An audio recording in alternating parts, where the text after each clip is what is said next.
एक शांत गांव में, जो पहाड़ियों और घने जंगलों के बीच बसा था, वहां एक वृद्ध संत रहते थे जिनका नाम अरिण था। अरिण अपनी बुद्धिमत्ता और शांति के लिए जाने जाते थे। गांव के लोग अक्सर अपनी समस्याओं के समाधान के लिए उनके पास आते थे। उनकी उम्र के बावजूद उनका मन तीक्ष्ण और उनकी अंतर्दृष्टि गहरी थी।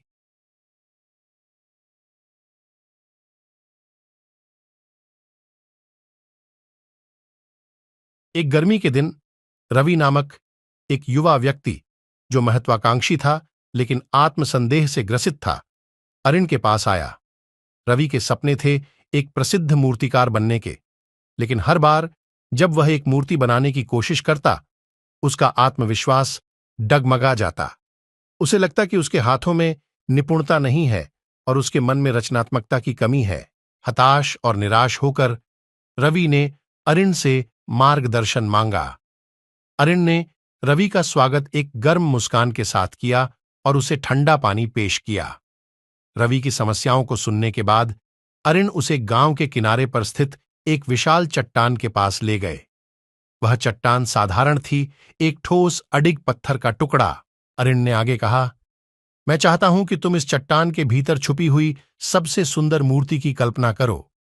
अपनी मन की आंखों से उसे देखो, हर विवरण, हर कर्व, हर अभिव्यक्ति को स्पष्ट रूप से देखो।